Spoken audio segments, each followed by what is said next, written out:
월요일 아침입니다. 가을다운 화창한 날씨가 이어져서 바깥 활동하기 좋겠습니다. 일교차는 10도가량 벌어지겠는데요. 출근길에는 대부분 지역이 10도 안팎의 기온을 보이겠고 한낮에는 20도를 웃돌 것으로 보입니다. 평범한 일상을 보내고 있던 시민들. 평소와 다른 것이 아무것도 없었던 보통의 어느 날. 갑작스런 지진 경보. 재난은 언제나 예고 없이 찾아옵니다. 훈련일 거라 생각했는데 아니었죠.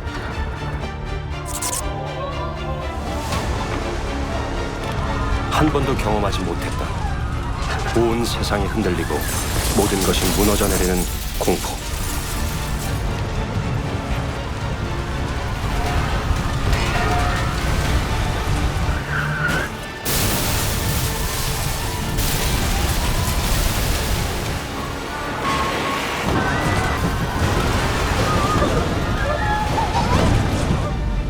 바로 대지진의 그날입니다. 누구도 생존을 장담할 수 없는 대재난.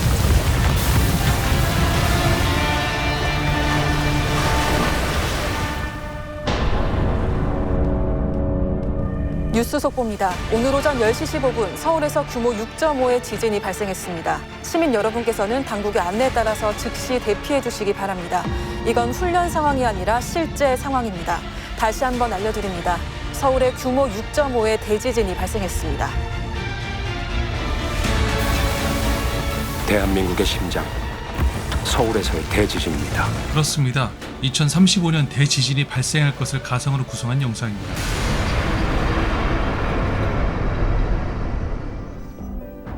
만약이라는 가정으로라도 생각해보지 못했던 그런 일들이 있을 겁니다. 가령 내가 살고 있는 이 땅이, 우리 집이, 내 삶의 터전이 어느 한순간 갑자기 무너져 내리는 바로 그런 일 말입니다. 만약 이런 대지진이 실제로 서울에서 일어난다면 그 피해 규모가 얼마나 될까요?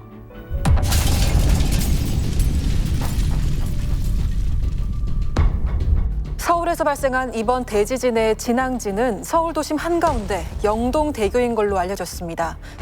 네, 지금 정부의 공식 브리핑 소식이 들어와 있습니다. 바로 연결하겠습니다. 오늘 서울에서 일어날 지진은 규모 6.5의 대지진입니다. 이번 지진은 서울을 관통하는 추가령 단층대 일부 구간, 지하 12km 근방에서 일어난 것으로 추정됩니다. 서울 도심에서 규모 6.5의 대지진이 일어난다면 과연 무슨 일이 벌어질까요? 서울 시내 내진 설계 미적용 건물 79.9%. 건물 파손 손실액의 경우 완전 붕괴 건물 46조 3천억 원, 일부 붕괴 건물 70조 6천억 원. 이재민 87만 8천 명. 부상자 108만 명.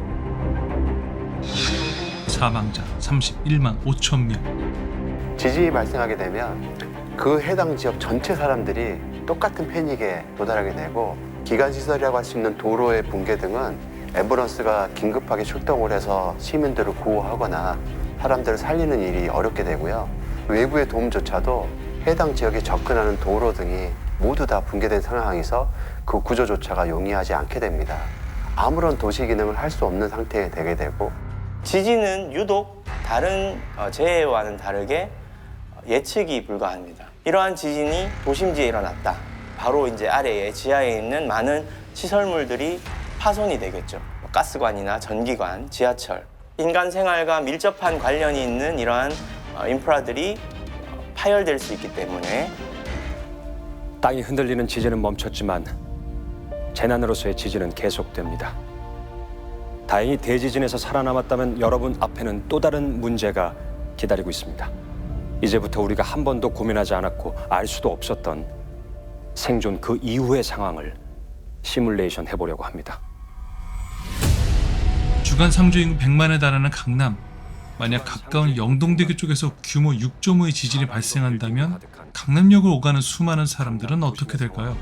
첫 번째 한 5분 이내에는 이제 많은 주민들이, 시민들이 건물 밖으로 대피하게 될 겁니다. 나오게 될 겁니다. 근데 나와서 있을 공간이 부족합니다. 그러면 이제 차들과 인파가 이제 섞여서 굉장히 위험한 상황이 되거든요. 지진 직후 가장 중요한 건 건물을 빠져나오는 겁니다. 그렇다면 강남대로는 인근 빌딩에서 쏟아져 나온 사람들로 인산인해가 될 것입니다. 100만 명을 두고 시뮬레이션 한 결과 도로가 사람들을 꽉 들어 차는데 걸리는 시간은 불과 4분 40초. 4분 40초 만에 인파로 가득 찬 강남역 일대. 만약 강남에서 근무하던 회사원이 대피를 한다고 가정해 봅시다. 그는 강남을 벗어나 집이 있는 상암동으로 가려고 합니다. 도로와 교통 상황을 확보할 수가 없기 때문에 보행으로 이동하는 것만 가능할 것이라고 기대하고 있습니다. 하지만 방향조차 찾기 어려울지 모릅니다. 일반적으로 집까지 갈 때 직장인들이 집에서 직장을 통근할 때 대부분 지하철이나 아니면 내비게이션 아니면 광역버스를 타고 이동하기 때문에 집으로 돌아가는 길을 잘 알고 있는 사람들이 많이 없습니다. 그래서 귀가 시간이 많이 걸릴 것이고요. 그러면서 굉장히 큰 혼란이 발생할 겁니다. 게다가 지진 직후의 도시는 안전하지 않습니다. 계속되는 낙하물과 여진, 집까지 살아서 갈 수 있을지 누구도 장담할 수 없습니다. 4시간에서 8시간이 지나가게 되면 사람은 먹어야 됩니다. 음식 문제들이 발생을 하게 됩니다. 이때부터 본격적으로 생필품 문제가 등장합니다. 정부가 긴급 구호품을 풀겠지만 모두에게 돌아갈 수 있을지는 의문입니다. 사실 교통이 마비된 이상 대부분 집으로 안전하게 귀가하기는 어려울 겁니다. 아마도 극도의 혼란 속에서 상당수의 사람들은 길에서 밤을 맞게 되겠죠. 결국 집에 도착하지 못하고 밤을 맞이합니다. 피난 동선 시뮬레이션을 살펴볼까요? 평소라면 걸어서 4시간 50분이 걸리는 여정. 하지만 시뮬레이션 결과 신풍역에서 밤을 맞이하게 되고 상암동까지는 무려 18시간 36분이 소요됐습니다. 그것도 살아서 갔을 경우에 말입니다. 어떤 경로는 미리 정하기가 쉽지가 않습니다. 왜냐하면 그 지진이 어떤 영향을 줬는지 알 수가 없고요. 도로에 지진이 영향을 주지 않더라도 건축물에 붕괴된 잔유물이라든가 또 아니면 차량들의 정체 상황 이런 것들을 우리가 모르기 때문에 보행을 통한 피난을 시작하는 게 매우 중요할 거라고 생각하고 있고요. 넓은 도로일수록 간선의 기능을 갖고 있습니다. 그래서 멀리 이동할 수 있고 그다음에 멀리 지역 간을 연결하는 도로이기 때문에 그런 도로를 이용하는 것이 좋다고 생각합니다. 부상을 입거나 교통난을 겪고 음식 부족에 시달린 시민들, 이들은 마침내 집 혹은 구호소에 도착하지만 또 다른 문제를 만나게 됩니다.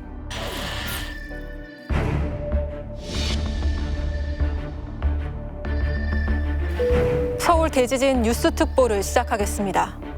구호 시스템이 어느 정도 가동되고 있지만 아직 일상이 복구되기까지는 시간이 걸릴 걸로 보입니다.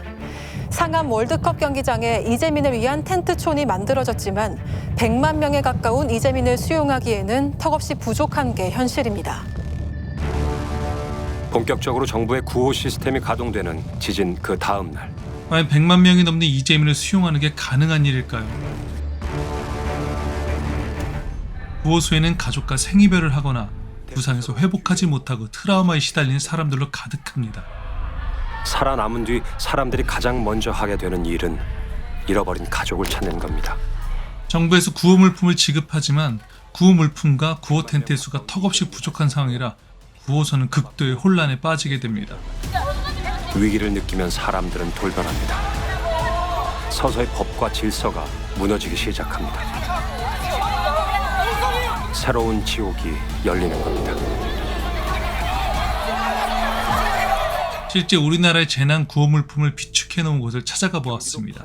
저희 나라의 가장 큰 재난이었던 게 태풍 루사 매미 때라고 해요. 그때 약 8만 명의 이재민이 발생했다고 하는데 그 8만 명의 이재민들을 기준으로 해가지고 경기 파주, 함양 각 지자체에 있는 구호물자들 해가지고 그 정도 수량을 보관하고 있는 걸로 알고 있습니다. 우리의 재난구호 기준은 홍수나 태풍 등 기존 재난에 맞추어져 있습니다. 서울에서 발생한 수십만 명의 이재민을 감당할 구호 물품과 구호선은 전혀 준비되지 않은 게 현실이죠. 지금까지 발생한 최대 이재민은 8만여 명. 그렇다면 만약 대지진의 그날에는 어떻게 해야 할까요? 재난에 철저히 대비하는 일본도 대지진 앞에서는 물자 부족을 겪었습니다. 실제로 구마모토 지진에서는 수많은 이재민들이 칸막이도 없이 체육관에서 지냈습니다. 재난 대비에 철저한 일본조차도 이재민들이 몇 달째 체육관 생활을 해야 했습니다. 고베 대지진에서는 심각한 인프라 피해로 도시 기능 자체가 마비되기도 했습니다. 늘 피해 규모는 예상을 앞질러 갔습니다. 水道につきましても、市内全域ほぼ全域が、停止しまして、復旧までに91日、かかっています。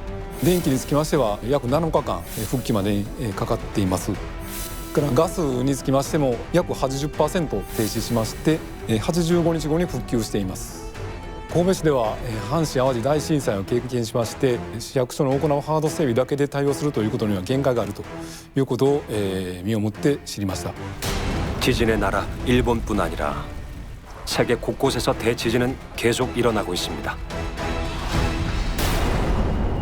상상을 넘어서는 피해와 복구 불가능한 상처를 남기면서 말입니다. 어쩌면 한 국가의 미래를 좌지우지할 수 있는 대지진. 이렇듯 대지진의 위험성은 상상을 뛰어넘는 수준입니다. 그렇다면 과연 한국은 대지진으로부터 안전한 나라일까요? 전문가들에게 서울 대지진의 가능성을 물었습니다. 우리나라에서도 7 정도까지 육박하는 지진은 충분히 일어날 수 있다고 생각하고 만약에 진짜 서울의 지하에서 수도권의 지하에서 지진이 발생을 한다 그러면 원자탄이 몇 개 터지는 정도다 이런 식으로 비교를 하기 때문에 대지진이 원자폭탄이라면 그 원자폭탄이 잠들어 있는 곳이 활성 단층입니다. 경주시 외곽의 한 야산. 단층을 조사하는 이 연구단은 오래전부터 이 단층을 주목해 왔습니다. 지진의 가능성이 있는 단층을 찾고 있는 겁니다. 입자들도 훨씬 여기가 좀 많아. 이쪽보다. 여기에 좀 더 입자들이 가늘거든.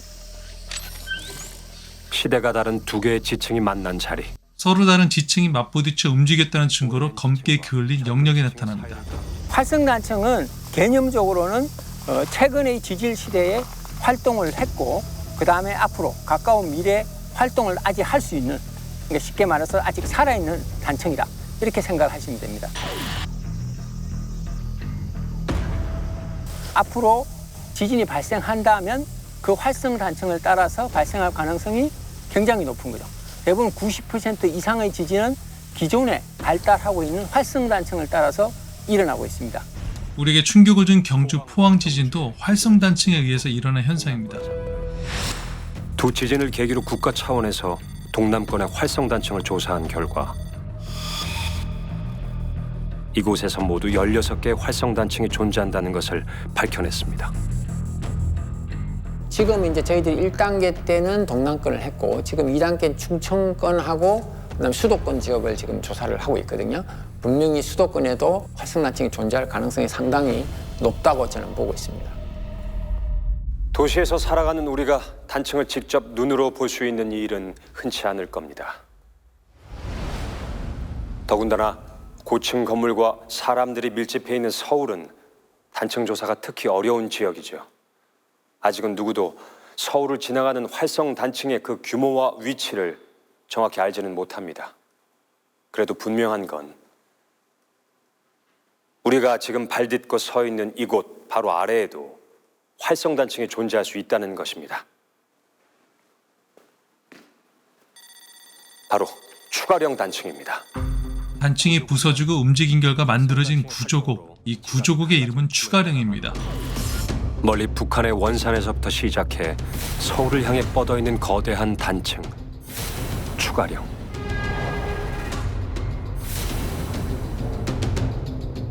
북한의 원산에서 시작해서 철원, 그다음에 서울, 신갈까지 약 150km 길이를 가지고 직선형으로 발달해 있습니다.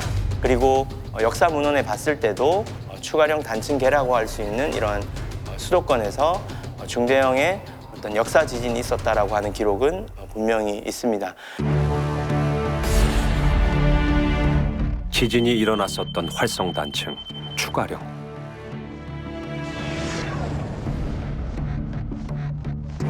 실제 역사에는 추가령 단층이 지나가는 수도권 일대의 지진들이 기록돼 있습니다. 이 지진들은 수도권을 가로지르는 추가령 단층대라고 하는 것이 지나가는 위치와 또 위치적으로 결부되기도 하는데요. 수도권 이론에 언젠가는 응력이 충분히 쌓이게 되면 다시 발생할 수 있다라는 중요한 정보를 제공하고 있습니다. 그래서 이러한 여러 가지 간접적인 증거들을 봤을 때 추가령 단층에서도 규모 6.5의 지진은 발생할 수 있죠.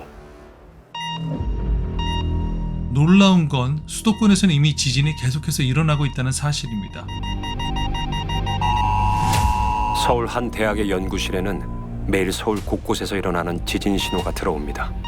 그렇다면 우리가 느낄 순 없지만 서울에서 일어나고 있는 지진을 왜 모르고 지나가는 걸까요? 이유는 규모가 작은 지진, 즉 미소 지진이기 때문입니다. 하지만 미소 지진이 일어난다는 것만으로 서울 대지진을 이야기할 수 있을까요? 우리가 지진이 있으면 자연스럽게 여진이라는 것이 발생을 하는데 자연스러운 여진 외에 또 다른 지진을 일으킬 수 있거든요. 우리가 2023년 2월에 경험한 튀르키예에서의 7.8, 7.5 규모의 두 번의 지진이 그런 특성을 보입니다. 하나의 지진이 주변 단층을 자극해서 또 다른 지진으로 이어지는 현상들은 있습니다. 튀르키예에서 발생한 지진 피해 규모는 마치 전쟁터를 방불케 했습니다. 2023년 2월 형제의 나라라 불리는 튀르키예에서 규모 7.8의 대지진이 발생했습니다.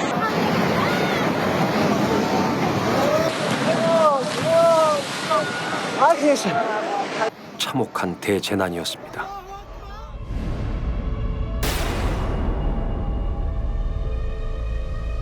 튀르키예 국민과 정부가 엄청난 피해 속에 망연자실해 있을 무렵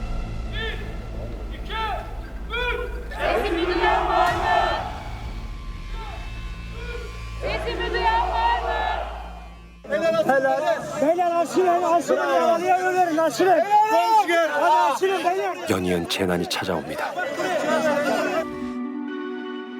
서울에서 대지진이 일어날 확률은 현실적으로 적습니다. 하지만 재난이나 사고가 확률로 단정지을 수 있는 부분일까요?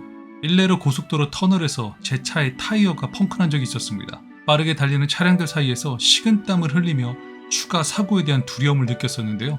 때마침 지나가던 도로 순찰차가 제 차량을 발견해 안전한 곳으로 안내하고 스페어 타이어로 긴급 조치를 받은 기억이 납니다. 그때 만약 순찰 차량이 저를 발견하지 못했다면, 그리고 스페어 타이어가 준비되어 있지 않았다면 지금 생각해도 아찔합니다. 그렇게 미리 엔딩에서 재난이 우리의 삶의 터전에서 언제든 발생할 수 있다는 경각심을 주고 그에 대비해야 한다는 메시지가 더 깊이 다가왔던 것 같아요. 제 차의 타이어가, 그것도 고속도로 터널 안에서 터질 확률은 과연 몇이나 될까요? 사고와 마찬가지로 재난은 결코 확률로 단정지을 수 없는 겁니다. 코로나19라는 팬데믹으로 전 세계 수많은 사람들이 목숨을 잃었고 각 국가별로 심각한 경제적 타격까지 장기간 지속되었었습니다. 누구도 이런 끔찍한 팬데믹을 예측하거나 준비되지 않았기에 속수무책이었죠. 만약 미래 엔딩처럼 바이러스 참거리나 대지진 시뮬레이션을 통해 미래를 예측하고 준비했다면 어땠을까요? 티빙 오리지널 미래 엔딩은 그런 점에서 더욱 시청할 필요가 있는 다큐멘터리입니다. 아직 대지진에 대한 놀라운 분석들이 남았고 또 다른 미래 엔딩 이야기들이 준비되어 있습니다. 티빙에서 꼭 한번 시청해보세요. 구독 옆에 종모양을 눌러서 전체 알림으로 설정하면 더 좋은 영상들을 만날 수 있습니다.